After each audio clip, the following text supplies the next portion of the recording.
d'être avec vous aujourd'hui. Je pense que c'est la dernière fois cette année. Il y a pas mal de voyages qui vont venir après, à gauche, à droite. Et vraiment, j'ai un message que j'ai à cœur. Ce n'est pas simplement pour vous, mais aussi, je pense, pour tous ceux qui regardent. Je ne sais pas si vous le savez, nos cultes sont enregistrés. Alors, je salue Saint-Claude, je salue Belfort, l'Est de la France, la Guadeloupe et de partout on regarde. De ce que j'aimerais parler, c'est la culture d'honneur. Je ne sais pas si vous avez déjà découvert, moi j'aime être honoré. Ça aussi, ça c'est trop bien quand on nous honore, n'est-ce pas? Chaque fois qu'on m'honore, on me fait des compliments, on me met quelque part sur une place un peu supérieure, je me sens bien. Honnêtement, Dieu m'a fait comme ça. Peut-être toi, tu es tellement humble et tu cherches vraiment d'être humilié en permanence, je prie pour toi après, mais honnêtement, moi j'aime être honoré. Et quelque part, Dieu m'a fait de cette manière. Et le contraire de cette culture d'honneur est vivre quelque part sous un joug permanent de la honte. Permanent de la honte. Que j'ai honte de qui je suis. Je ne crois pas en moi. J'ai des pensées d'infériorité, etc., etc. Et je me bats avec. Mais ce que Dieu a mis dans l'Église, c'est un de nos points d'ADN en tant qu'EPP. On veut vivre une culture d'honneur. Et je ne sais pas comment ça c'est pour vous. Moi, j'aime regarder les films. Et j'ai découvert une chose, il y a une grande différence entre les films américains et les films français. Dans les films américains, il s'agit presque toujours de l'honneur. Vous avez déjà découvert ça? Et quand vous regardez en plus les films d'action, je rigole toujours avec Britta, à la fin, c'est toujours la même manière. Il y a la situation salutaire qui honore au moins une personne ou un groupe, et en ce moment-là, presque toujours, il y a soit un avion ou un hélicoptère qui passe au-dessus. Vous avez déjà découvert ça? Alors, quand vous regardez la prochaine fois des films d'action américaines, regardez à la fin, il y a un avion ou il y a un hélicoptère et vous allez dire, Björn l'avait dit. Il l'avait dit. Et c'est presque toujours, c'est la folie. Mais ce que je veux dire, les messages qui sont derrière dans ces films, et ça c'est quelque chose de fort. On veut mettre l'honneur à l'honneur. On veut mettre le point sur l'honneur. On veut mettre le point sur quelqu'un qui est honoré, qui est quelque part vu comme agréable, comme victorieux, etc. Alors, dans ce film, on a l'impression que c'est une vertu, cet honneur, une vertu qui donne de la valeur à la personne. Et c'est exactement ce qui est l'honneur. L'honneur, c'est une vertu qui donne de la valeur à toi. Et ça, c'est pourquoi on veut le vivre en tant qu'Église. On veut le vivre en tant qu'assemblée, en tant que chrétien. Je désire tellement que je vis afin que l'autre découvre cette vertu qui lui donne une valeur à travers ce que je dis, à travers de la manière comment je me comporte. Quelque part que je le rends, c'est quelques centimètres plus grands qui font la différence quand il marche tout droit et pas courbé. Ça, c'est la grande différence. Alors, dans la parole, le mot qui est utilisé dans le grec, dans le Nouveau Testament pour honneur, c'est le mot upso. Upso. Upso peut être traduit, comme souvent dans le grec, comme la langue est beaucoup plus riche de plusieurs manières.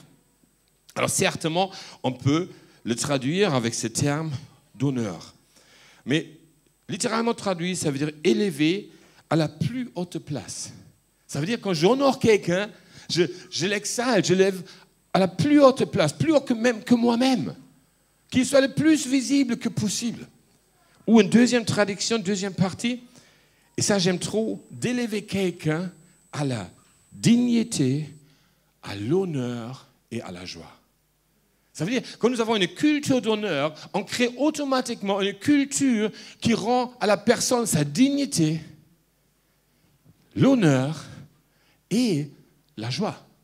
Ça, c'est le fruit de cette culture d'honneur. Et ça, c'est pourquoi on veut le vivre. Ça, c'est pourquoi on désire tellement le développer davantage, afin qu'au milieu de nous tous, comme nous vivons cette culture d'honneur et nous nous honorons les uns les autres, le résultat est que nous soyons des hommes et des femmes qui récupèrent leur dignité.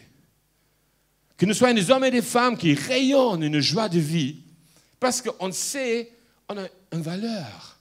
Et cette valeur-là, d'où je sais qu'il vient, pas parce que j'ai appris un verset biblique par cœur. Désolé. Il y a des personnes qui croient, je change dans mon regard sur moi-même parce que j'apprends les versets bibliques par cœur. C'est pas ça. Je change mon regard sur moi-même quand j'ai l'impression que je vaux quelque chose. Je vaux quelque chose. Et peut-être toi, tu es hyper spirituel. Moi, je suis beaucoup moins spirituel.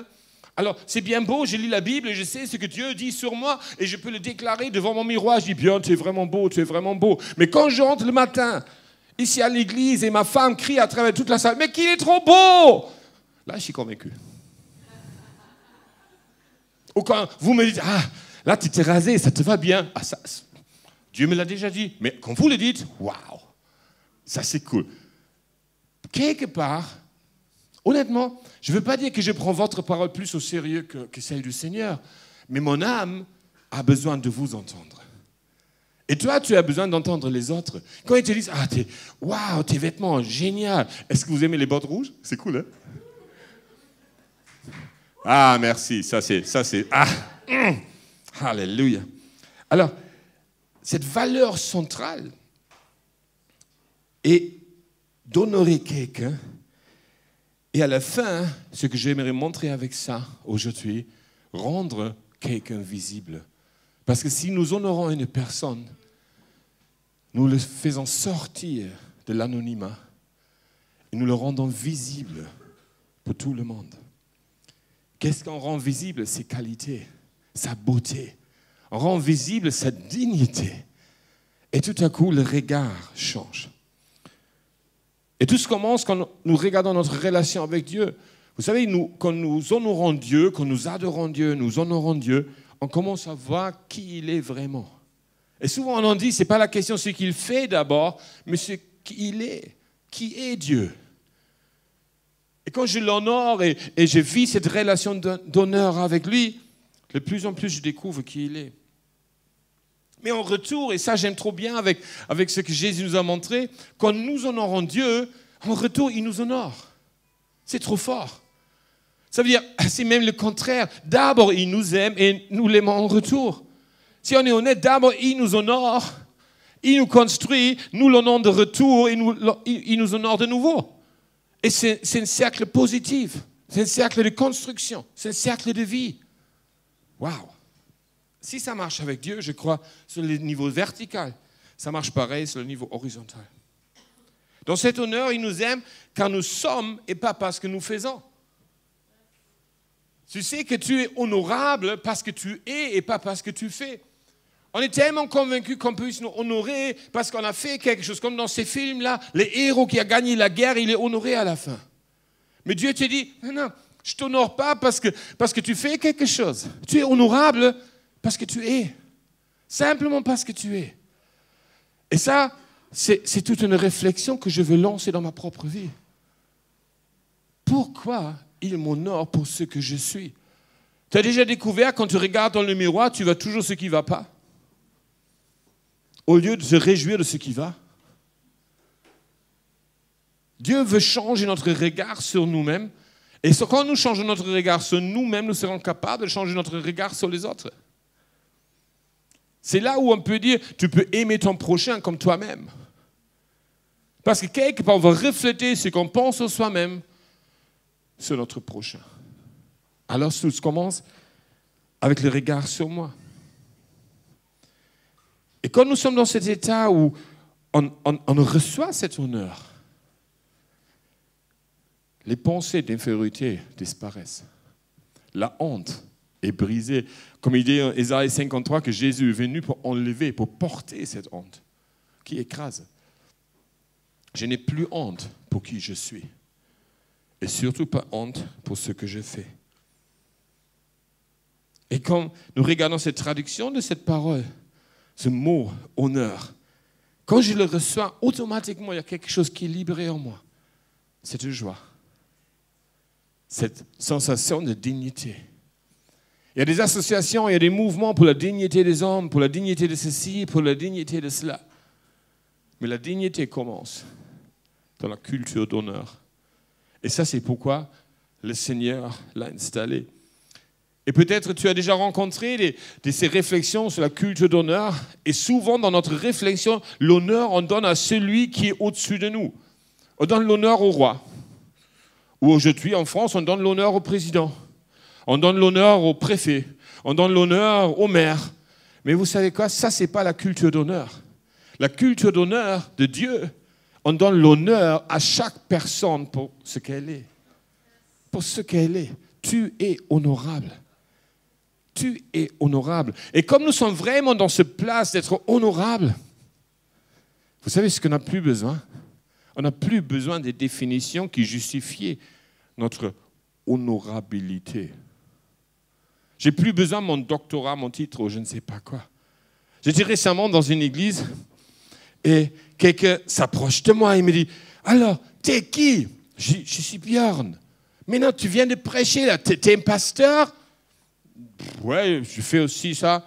« Mais t'es quoi là, t'es un prophète ?» Je ne sais pas si tu veux. « T'es un apôtre ?» Mais si ça t'aide à quelque chose, je m'en fiche. Parce que ce n'est pas le titre qui m'honore. C'est Dieu qui m'honore et j'ai découvert que je suis honorable. Pourquoi? Parce que je suis, point. Pas parce que j'ai fait, j'ai rien prouvé.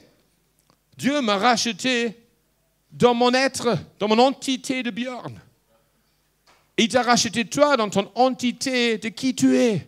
Waouh! Waouh! Alors on peut clairement dire ce qui n'est pas une culture d'honneur. C'est honorer parce qu'on a obtenu quelque chose, on fait quelque chose, on a une position de quelque chose. Ça, ce n'est pas une culture d'honneur. Je pense que la plus grande expression d'honneur est de donner à une personne le sentiment d'être la plus importante sur Terre, par exemple. C'est de donner à une personne cette impression d'être la plus précieuse, la seule, même dans la foule, d'être la plus belle des personnes, d'être la personne qui est digne de recevoir ma confiance. Je donne la confiance gratuitement. Je te regarde avec un regard différemment. Combien de fois je me dispute avec des hommes parce qu'ils ne sont pas convaincus que mon épouse est la plus belle du monde. Je ne comprends pas. Mais vous savez quoi? Elle est convaincue qu'elle est la plus belle. Pourquoi? Parce que je n'arrête pas de le dire. J'arrête pas de le dire. Alléluia. Et nous, comment on appelle ça? On appelle ça l'amour. Alors cette culture d'honneur, c'est rien d'autre que l'expression de l'amour entre nous et envers tous. Il est écrit dans la Bible, en 1 Jean 4, verset 21, « Or voici le commandement que nous avons reçu de lui. Celui qui aime Dieu doit aussi aimer son frère. » Ou on peut dire son prochain. Alors, quelque part, c'est dur, parce que ce que cette parole me dit, la manière comment j'aime mon prochain, c'est la manière comment j'aime Dieu. Oh! Il n'y a pas une séparation là-dessus. La manière comment j'honore mon prochain, c'est la manière comment j'honore Dieu. Et j'ai découvert une chose dans ma vie, je suis beaucoup plus positif dans ma relation avec Dieu que ma relation avec certains de mes voisins, de mes collègues. Ce n'est pas toujours évident. Mais la parole est claire. Il n'y a pas de séparation. On a un seul niveau d'amour et d'honneur. Et on ne va pas honorer Dieu et pas honorer notre prochain. On ne va pas aimer Dieu et pas aimer notre prochain. Alors je peux regarder dans mon amour horizontal comment fonctionne mon amour vertical avec Dieu. Oh, j'aime pas entendre ça. Pas bon. Mais j'aime Jésus. Il est tellement pratique. On peut lire dans la parole une histoire en l'évangile de Marc, chapitre 10, à partir du verset 46. C'est l'histoire de l'aveugle qui s'appelait Bartimée. La situation, alors, ils arrivent à Jéricho, Jésus avec toute sa cohorte là. Lorsque Jésus sortit de la ville avec ses disciples et une assez grande foule. Alors, Jésus était l'influenceur de l'époque. C'était lui qui était visible. On y allait, quand Jésus arrivait, tout le monde sortait, c'était la fête. Et dans cette assez grande foule, il y a eu Bartimée, le fils aveugle de Timée. Il était assis en train de mendier au bord du chemin. Alors imaginons ça, tu vas sur une manifestation sur la rue République à Marseille, ou sur la Canebière, avec quelques milliers de personnes, et tu as un mendiant à côté qui est aveugle, qui est sur le trottoir. Est-ce que tu crois que quelqu'un le voit? Mais bien sûr non. Il y a un bruit énorme, tout le monde est fixé sur la manifestation, tout le monde est fixé sur la personne qui est là devant, sur cette star omniprésente. Mais qui voit le mendiant qui est à côté? Il il entendit que c'était Jésus de Nazareth et s'est mis à crier « Fils de David, Jésus, aie pitié de moi !» Et là, il y a une phrase qui vient qui est hallucinante. Beaucoup le reprenaient pour le faire taire. Beaucoup disaient « Hé, Bartimée, chut, on ne veut pas t'entendre, on veut entendre Jésus. Ne dérange pas maintenant cette bande défilement de je ne sais pas quoi. » Mais il criait beaucoup plus fort. « Fils de David, aie pitié de moi !» Et là, Jésus s'arrêta et dit « Appelez-le. » Et ils l'appelèrent l'aveugle en lui disant « Prends courage, lève-toi. » Il t'appelle. L'aveugle jeta son manteau, et se levant d'un bond, vient vers Jésus. Jésus prit la parole et lui dit « Que veux-tu que je fasse pour toi ?» Mon maître lui répondit, l'aveugle, « Que je retrouve la vue. » Jésus lui dit « Vas-y, ta foi t'a sauvé. » Aussitôt il retrouva la vue et il suivit Jésus sur le chemin. La culture d'honneur nous permet d'entendre et de voir des personnes que personne ne veut entendre et voir. Nous sommes la main, la bouche, l'oreille, les yeux du Seigneur sur terre. Il nous a donné son Saint-Esprit.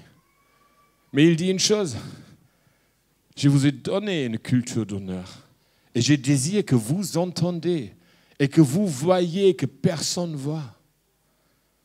Dans votre quotidien. La culture d'honneur n'est pas là afin que moi je sois honoré. La culture d'honneur est là afin que moi je puisse aimer et voir celui qui est invisible.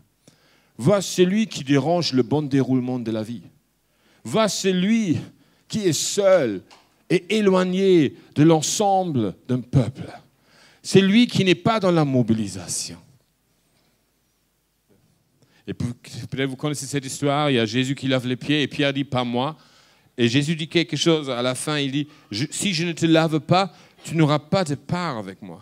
La culture d'honneur fait de nous, ou fait aussi des leaders, des personnes qui ne cherchent pas d'être honorées, mais qui vivent pour honorer les autres. La culture d'honneur va toujours provoquer en moi que je vis afin que l'autre sera rendu visible et grand, et pas moi-même. La parole nous dit en Philippiens 2, 8 à 10, donc vous pouvez venir, c'est bon là. J'ai compris, hein. Il écrit, il parle de Jésus, s'est humilié lui-même en faisant preuve d'obéissance jusqu'à la mort, même la mort sur la croix. C'est aussi pourquoi Dieu a élevé à la plus haute place et lui a donné le nom qui est au-dessus de tout nom, afin qu'au nom de Jésus, chacun plie le genou dans le ciel, sur la terre et sous la terre. Jésus est le meilleur exemple que la culture d'honneur ne réclame pas cet honneur, mais que cette culture d'honneur commence à nous aider à donner de l'honneur à notre prochain.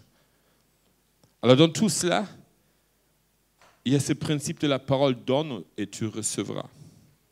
Le résultat de la culture d'honneur, c'est rendre des personnes grandissant dans l'estime de soi et de la dignité. Souvent, je ne sais pas comment ça c'est pour toi, souvent les chrétiens que je rencontre par exemple, ils sont désespérés, ils espèrent dans la prière que Dieu leur rend la dignité. Et je suis honnête, la majorité ne le voit pas. Ils ne réussissent pas, ils prennent ces versets comme je disais au début. Mais si nous développons cette culture, et je vous encourage, et on va prier dans un instant pour cela, quand tu sors de ce lieu aujourd'hui, regarde déjà dans le café à qui tu peux faire un compliment, qui tu peux honorer, qui tu peux rendre plus grand, à qui tu peux donner de la dignité. Tu vas regarder, tu vas découvrir une chose. Au moment où tu fais un compliment, qu'est-ce qui est libéré? La joie. La joie est libérée. J'ai rarement vu quelqu'un râler quand j'ai fait un compliment. Rarement. Mais quand j'ai fait un compliment, ça gonfle. Ça gonfle. On veut être une église gonflée. OK? Le résultat de cette culture d'honneur, c'est rendre des personnes qui seront alors des personnes joyeuses. Et maintenant, écoutez, qui vont détruire la culture française. Vous savez pourquoi? il devient positif. Mais c'est fort. Oh, c'est trop fort ça. Vous imaginez des Français positifs? On va changer le monde. Parce qu'il faut se dire une chose. La France, en tant que France, on est une des nations les plus vues dans le monde. Et les gens, ils ont une idée positive sur nous, malgré qu'on est des râleurs. C'est un peu pareil comme c'est la seule nation qui ose de faire tellement des grèves et toujours être une des nations les plus riches du monde. Il faut le faire quand même. C'est énorme. Imaginez, il n'y a plus de grèves. Quelle richesse. Imaginez, on est positif. Mais tout le monde tombe amoureux de nous. Pourquoi? Parce que la culture française, elle est belle. Et si dans cette culture française, on intègre la culture d'honneur, c'est une bombe d'encouragement, de dignité. Quel changement! Et comme nous sommes positifs, et comme nous sommes joyeux, vous savez qu'est-ce qui est la conséquence? Nous sommes solides. On est solides. Et on n'a plus ce grand nombre de personnes aujourd'hui en France qui souffrent de dépression, qui n'en peuvent plus, qui souffrent d'un joug énorme qui les écrase uniquement parce qu'ils ne trouvent plus la dignité. Tout à coup, la dépression peut être transformée, enlevée, parce que les gens se lèvent. Les gens commencent à croire de nouveau en eux parce que quelqu'un et beaucoup croient en eux. Parce que j'entends les vérités positives sur ma vie au lieu des critiques en permanence. Il y a quelque chose à embrasser. Vous pouvez venir les musiciens. Vraiment, hein? Sérieux, là, venez là. Parce que ça nous amène plus loin. Parce que le niveau de Jésus, il est tellement différent. Jésus nous dit, mais aimez vos ennemis. Mais comment je peux aimer mes ennemis si je n'ai pas une culture d'honneur? Si j'arrive même pas à aimer mon prochain, qui n'est pas mon ennemi normalement. OK? Mais Dieu veut nous amener à un niveau totalement supérieur en ce qu'on vit. Alors la culture d'honneur ou notre ADN d'honneur à EPP, ce n'est pas la question d'honorer celui qui sont là quelque part sur une chaise visible ou je ne sais pas quoi. C'est honorer celui qui est devant moi. Voir celui que personne ne voit. Entendre celui que personne n'écoute. Ou même voir et entendre celui que tout le monde veut faire taire. Alors je nous encourage, si nous voulons créer une culture d'honneur, commençons à regarder les gens. Et quand nous regardons les gens, faisons de leurs besoins notre priorité. Pas de mes besoins. J'aurai toujours des besoins. J'ai découvert une chose, mes besoins ne s'arrêtent jamais. Mais les gens qui sont à côté, mes côtés, qui sont devant moi, si leurs besoins deviennent ma priorité, je leur donne de la grandeur. Bartimée, un mendiant aveugle, assis au bord d'une route, a trouvé de la grandeur dont on parle encore 2000 ans après. Parce qu'il était honoré par celui, et ça c'est trop beau, il était honoré par celui qui mérite le plus grand honneur qu'on puisse donner. Si moi je pense que je mérite de l'honneur, moi je veux suivre Jésus. Peut-être je mérite de l'honneur, peut-être toi tu mérites un certain honneur. Mais peu importe lesquels sont mes mérites, ma décision est, je veux vivre pour rendre les autres grands, pour donner de la dignité aux autres, pour donner de la valeur aux autres, pour donner de la vie, de la joie aux autres. Et tout à coup, je change de perspective. Et quand cette joie et cette dignité s'installent, les gens reçoivent une voix. Les gens croient de nouveau en eux. Et même ce qui les limite, comme dans la vie de Bartimée, Jésus qui le restaure entièrement. Et combien de fois on est limité par nos pensées d'infériorité, par notre honte, par nos craintes. Et Jésus veut restaurer exactement ça. Il veut, comme il a libéré Bartimée, de vivre une vie libre. Il veut nous amener à une vie libre. Et que les gens autour de nous découvrent une vie libre. Ça, c'est le fruit d'une culture d'honneur. Peut-être qu'on peut s'élever ensemble.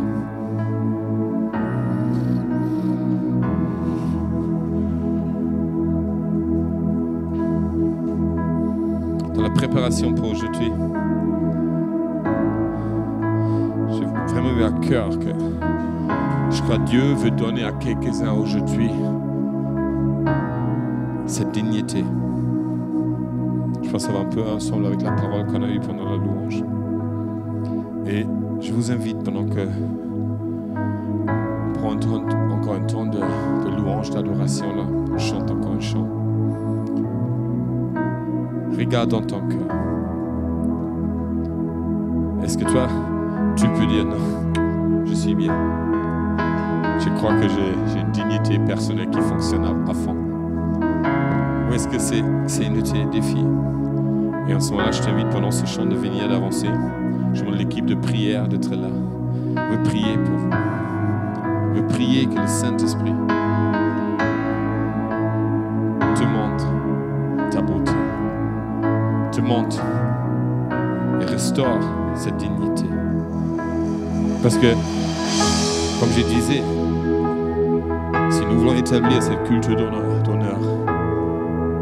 Dieu désire que nous recevons son honneur. Il veut nous honorer, il veut t'honorer. Parce qu'il est tellement fan de toi. Pas parce que tu fais, mais parce que tu es. Alléluia. Saint-Esprit, merci que tu es là. Merci que toi, tu es celui qui nous révèle le cœur du Père Céleste. Et que ce cœur du Père Céleste veut nous honorer, veut nous rendre la dignité, établir la joie dans la vie, afin que nous-mêmes, nous pouvons donner la dignité à celui qui n'a pas de voix, à celui qu'on n'entend pas,